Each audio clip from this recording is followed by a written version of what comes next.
Assalamualaikum warahmatullahi wabarakatuh. Kita bertemu kembali anak-anakku yang duduk kelas lama. Hari ini kita akan memasuki materi ke-6 ya, pembelajaran ke-6 dari subtema 2, tema 1 berada di halaman 113. Sebelum melanjut pada materi selanjutnya, jangan lupa subscribe-nya dulu, kemudian bunyikan notifikasi loncengnya.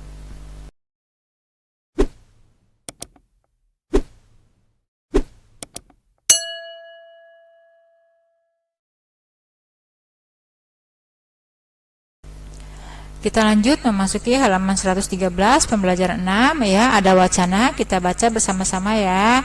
Pak Anto dan Beni kaget, tiba-tiba terdengar suara teriakan minta tolong. Mereka berdua pun segera mencari dan menghampiri sumber suara tersebut. Oh, ternyata kaki salah satu pekerja keseleo karena terpleset saat melangkah keluar dari sawah. Dia nampak kesakitan sekali. Kenapa dengan Pak Bejo, Pak? Tanya Beni khawatir. Oh, kaki Pak Bejo keseleo, rasanya sakit sekali, jawab Pak Anto. Apa itu keseleo, Pak? Tanya Beni penasaran. Keseleo merupakan gangguan atau cedera yang terjadi pada otot. Hal tersebut dapat terjadi karena adanya gerakan dadakan, kekurangsiapan otot untuk melakukan suatu gerakan. Juga karena adanya paksaan gerakan pada otot, jelas Pak Anto. Oh, begitu ya, Pak, saut Beni. Beni, keseleo bisa terjadi kapan saja dan di mana saja, serta dalam kegiatan apa saja. Misalnya saat olahraga. Salah satu jenis olahraga yang rentan keseleo adalah sepak bola, karena dalam sepak bola kerja otot diforsir. Tubuh harus bergerak dan berlari dalam waktu yang lama, jelas Pak Anto. Oleh karena itu, untuk memperkecil kemungkinan terjadinya cedera sebelum melakukan permainan sepak bola dan olahraga lainnya, harus menguasai teknik-tekniknya terlebih dahulu.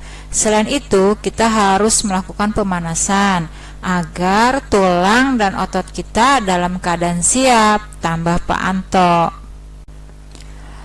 Oh, menguasai teknik berarti sangat penting ya, Pak, agar kita dapat melakukan permainan dengan baik. Juga untuk memperkecil resiko terjadinya cedera, kata Beni. Baik, sekarang kita harus mengenal macam-macam gerakan otot ya. Gerak pertama itu meluruskan, contohnya meluruskan lutut, siku, dan ruas jari. Yang kedua, gerak menekan ke bawah atau menurunkan. Ketiga, memutar lengan sehingga telapak menelungkup. Yang keempat, gerak menjauhkan, contohnya gerak tungkai menjauh dari sumbu tubuh. Yang kelima, gerak memutar lengan sehingga tangan menengadah. Yang keenam, gerak mendekatkan sumbu tubuh, contohnya gerak yang mendekatkan tungkai dengan sumbu tubuh.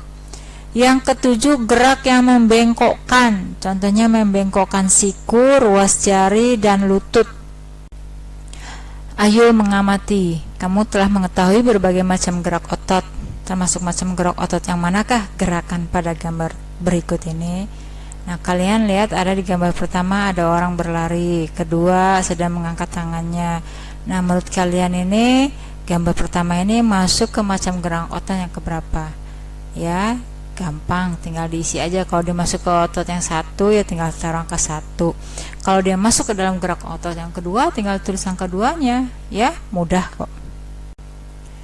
Ayo berkreasi. Untuk menambah pemahamanmu mengenai otot, buatlah model sederhana dengan menggunakan styrofoam.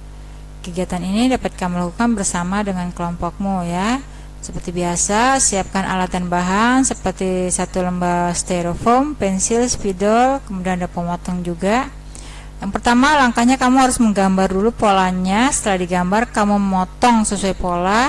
Setelah itu memberikan warna yang berbeda pada tiap-tiap jenis otot. Kemudian merangkai tiap-tiap jenis potongan sesuai gambar. Perhatikan contohnya seperti itu ya. Banyak fungsi dari jaringan otot pada tubuh manusia. Namun terkadang orang kurang memperhatikan cara menjaga kesehatan otot. Oleh karena itu sering terjadi kram, nyeri, atau cedera otot yang cukup menyakitkan. Bagaimana cara menjaga kesehatan otot? Nah, di sini ada 6 poin kita menjaga otot ya. Poin pertama, menghindari gerakan yang membebani kerja otot secara berlebihan. Agar terhindar dari gangguan atau cedera otot, maka kita harus menghindar kegiatan atau gerakan yang dipaksa, gerakan tiba-tiba, atau kegiatan yang terlalu membebani kerja otot. Poin yang kedua, melakukan peregangan. Lakukan beberapa gerakan peregangan sebelum dan sesudah melakukan aktivitas tertentu yang memanfaatkan kerja otot dalam jangka waktu yang lama, seperti olahraga, berjalan jauh, dan berlari. Yang ketiga, melakukan latihan rutin. Banyak latihan fisik yang dapat kita lakukan untuk menjaga kesehatan otot. Latihan rutin ini dapat dilakukan dengan beban maupun tanpa beban. Bisa dilakukan di dalam maupun di luar ruangan, misalnya jogging, bersepeda, menjaga kebugaran, di pusat kebugaran, dan lain-lain. Yang keempat, memenuhi kebutuhan cairan tubuh. Kebutuhan cairan setiap orang berbeda-beda. Sedikitnya mengkonsumsi 6 gelas air sehari agar dapat menjaga kesehatan tubuh. Cairan dapat membantu otot melemas setelah berkontraksi, serta dapat melembabkan sel otot sehingga tidak mudah mengalami ketegangan. Yang kelima, mengkonsumsi makanan yang bergizi dan bermanfaat bagi otot. Banyak jenis makanan yang mengandung gizi yang baik bagi otot, khususnya untuk pertumbuhan otot. Makanan tersebut antara lain putih telur, susu, ikan tuna, sayur brokoli, dada ayam, daging sapi, ada minyak ikan, keju, kacang almond, dan kacang Arab, serta bayam. 6. Meringankan nyeri otot. Gunakan krim, ya. Gunakan krim khusus otot untuk menimbulkan rasa hangat sehingga otot yang kram menjadi lebih rileks. Ayo membaca. Aderai binaragawan perkasa Indonesia. Aderai adalah sosok pria perkasa yang sangat terkenal di Indonesia, bahkan di dunia. Sebagai binaragawan Indonesia, banyak sudah prestasi yang diraihnya, baik di tingkat nasional maupun internasional. Saat ini Aderai telah pensiun sebagai atlet binaraga. Meskipun demikian, ia tetap aktif menjadi pembina dan membuka tempat kebugaran di beberapa daerah di Indonesia.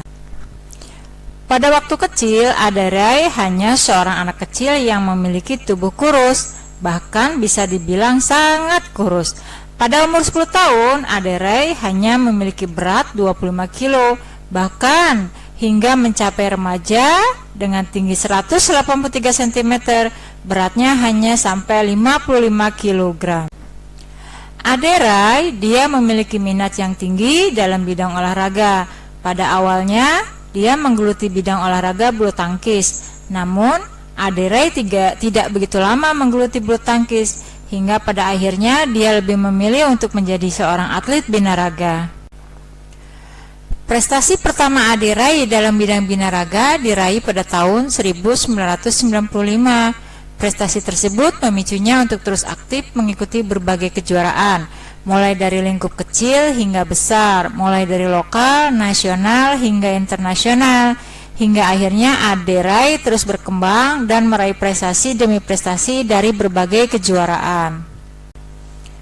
Masalah prestasi yang diraih Aderai tidak perlu diragukan lagi.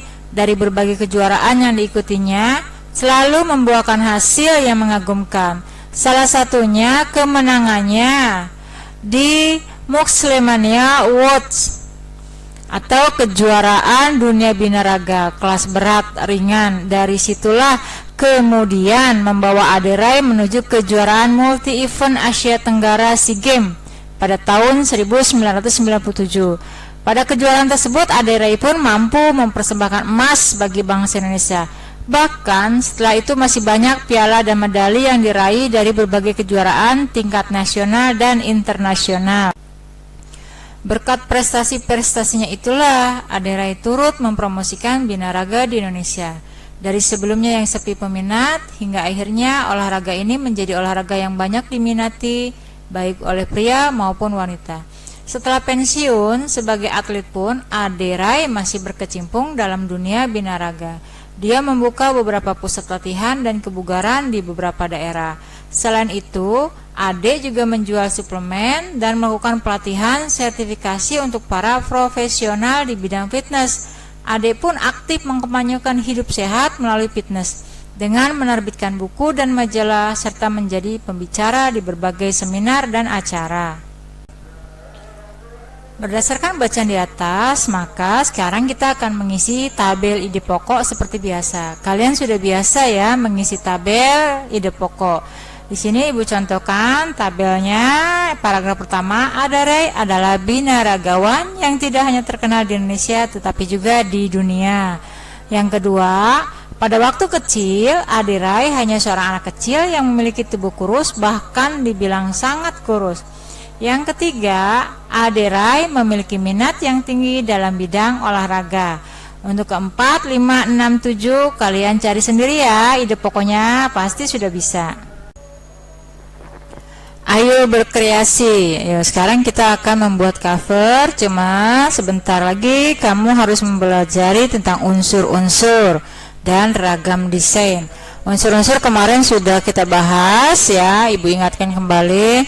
Nomor 1, kamu harus memiliki judul dengan pemilihan jenis huruf yang menarik dan mencolok. Yang kedua, terdapat kalimat penjelas, judul yang singkat dan mudah dipahami. Yang ketiga, terdapat nama penulisnya. Keempat, terdapat identitas penerbit.